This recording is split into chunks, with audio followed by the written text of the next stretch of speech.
Hi there, John Moore here, and I'm a spiritual teacher, shamanic practitioner. I live in the great state of Maine in the US. And today I want to talk about spiritual awakening. Specifically, how do you know if you've gone through or are going through a spiritual awakening? I'll talk about what spiritual awakening is. I'll talk about the major signs of spiritual awakening and some of the side effects and some other stuff in between. So let me begin by talking about spiritual awakening and what it is. And I don't think a week goes by where I don't have one or more people email me or contact me and say, I've gone through spiritual awakening or I've had a spiritual awakening and I need some kind of help.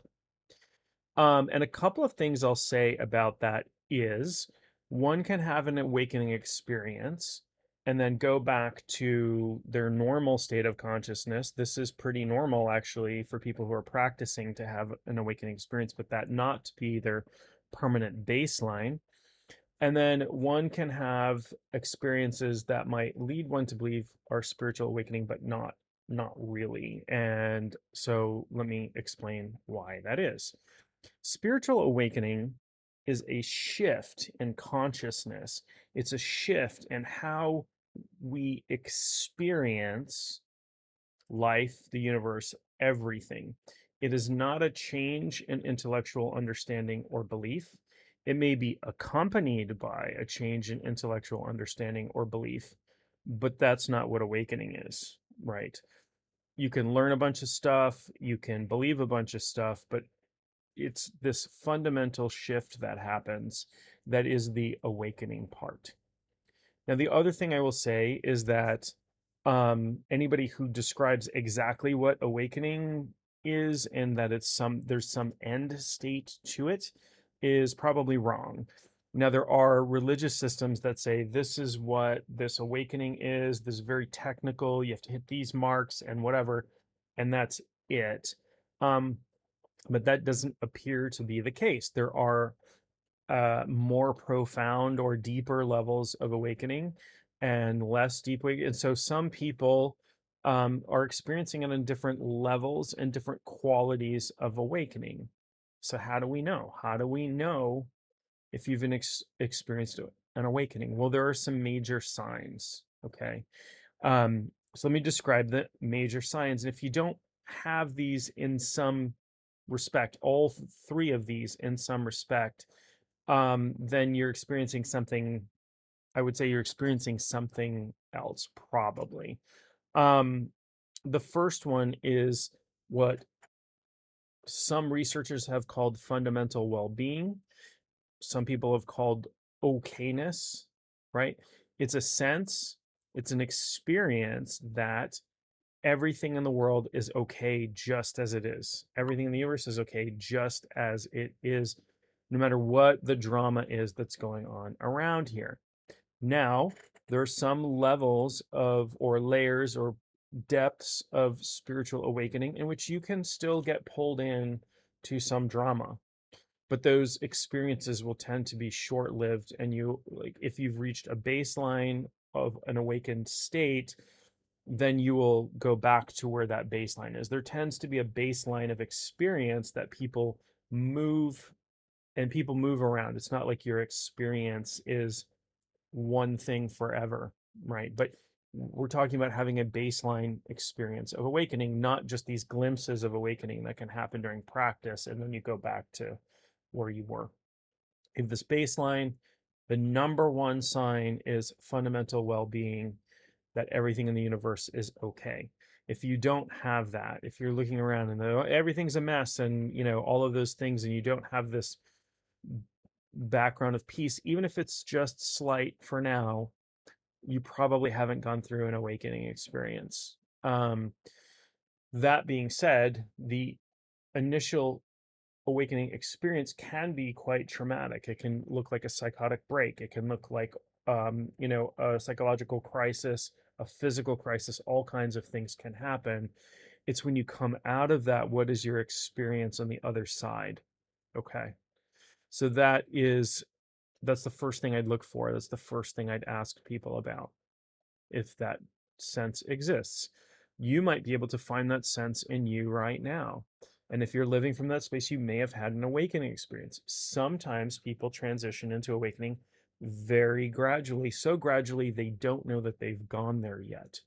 It's not always an experience of the clouds opening and beams of light coming down from the heavens and you're floating on clouds. That's not always it either. That can happen, but that's not always it. Um, the second sign, the second thing I would look for, I would ask somebody about if they were coming to me is, what is your experience with how things in the universe are interconnected? This goes beyond the intellectual understanding that we are all connected, that we are all one underneath it all. It is an experience of that. You have to live that, you have to feel that, you have to experience, really, really not just understand it, but live there, live in that experience. At initial levels of awakening, you would just have a sense that everything is connected to everything, that you and I are a part of the same thing and all of that. At more profound or deeper levels of awakening, you might have non-dual experiences, non-dual meaning not one, not two, but one experience that there's no, if you and I are having a conversation, that's one thing, that's one being conversing with itself. Um, Beyond that, there are levels where one experiences oneself as the universe looking through an individual's eyes. Now, again, you might have an intellectual understanding of that as I've just explained it to you, but if you're not actually experiencing that as your base state, then you may not have gone through spiritual awakening. The third thing I would look for and I would ask about if somebody were talking to me about this is a lessening or a complete removal of the attachment to ego. This doesn't mean your ego goes away. It just means you are less attached to it. You don't think that your ego is you. Part of our, part of our issue that we might have if we haven't gone through an awakening is that we mistake the ego for who we are. And the ego is just our collection of labels, of stories that we tell about ourselves. I'm a dad. My name is this, blah, blah, blah. Right. And we get really, really attached to that stuff. Um, you know, Sometimes you mispronounce somebody's name and they're like, gotta jump in and correct you right away because, um, you know, that's so important to them that you call them by the right name. There's nothing wrong with that. There's nothing wrong with that idea that people want to be called by the right name. I'm not judging. It's just that is an indicator of how strong the ego's hold is over people. Now, the ego, in my experience, never quite goes away completely. It at least exists in the background, but our attachment to it lessens. Um, and that is important because it gives us the ego is a false sense of who we are, and it exists as a survival mechanism for this body and this mind that is in this field of consciousness that I've called me. Sometimes call me, sometimes call other things.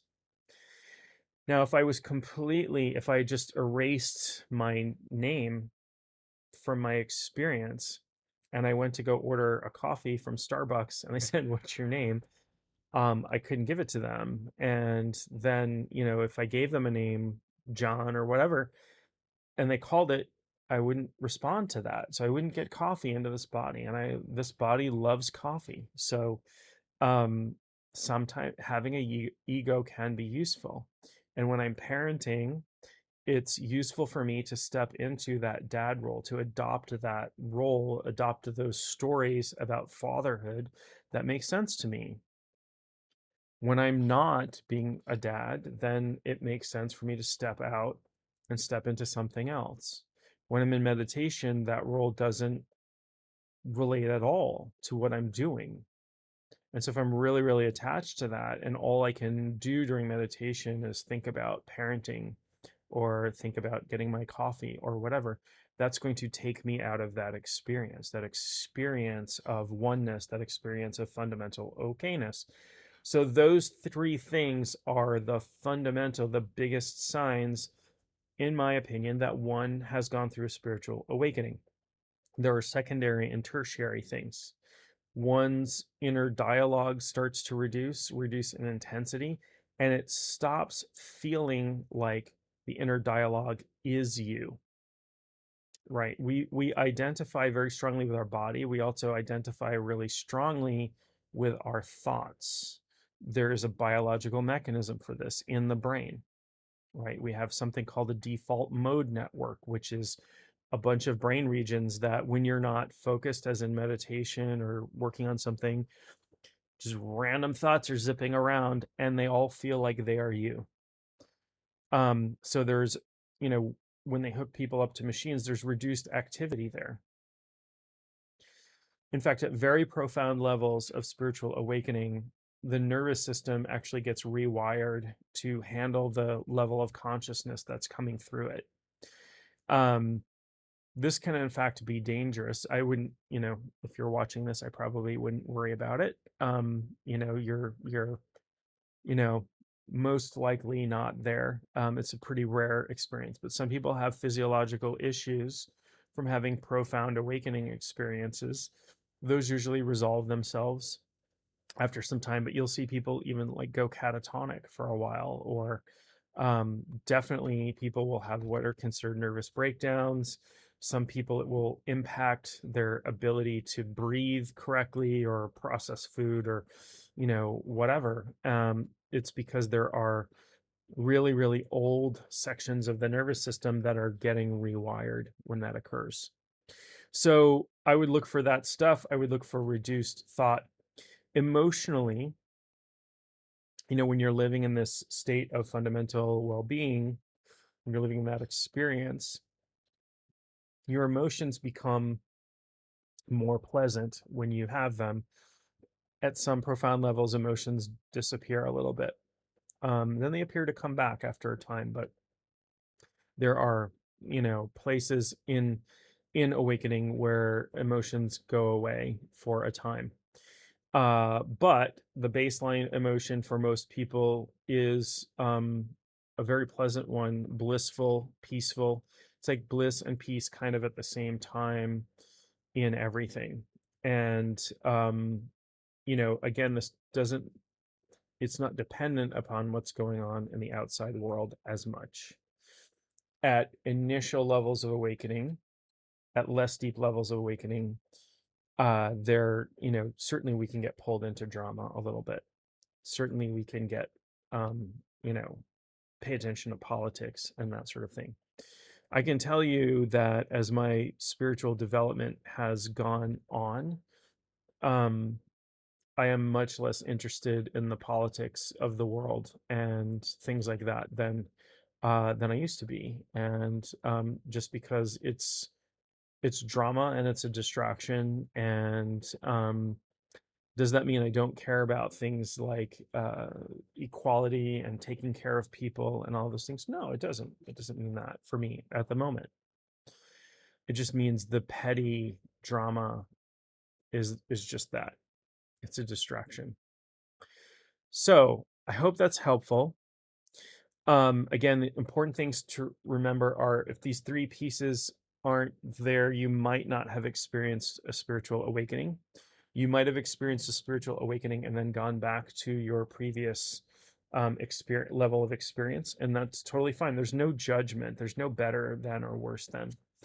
Um, your transition into awakening might have been dramatic. It might have been preceded by some sort of psychological break, or it could be very gradual, so gradual that you're not even aware things have shifted until somebody talks about it, or you're like, oh yeah, I identify with that. I identify with that. That's the way my experience is. And it doesn't, and again, there are many, many layers, levels, depths to of profundity to spiritual awakening. There, you know, as far as I know, there does not seem to be some kind of end to it, but you know, endings and beginnings are very linear, and spiritual experience is very, very nonlinear.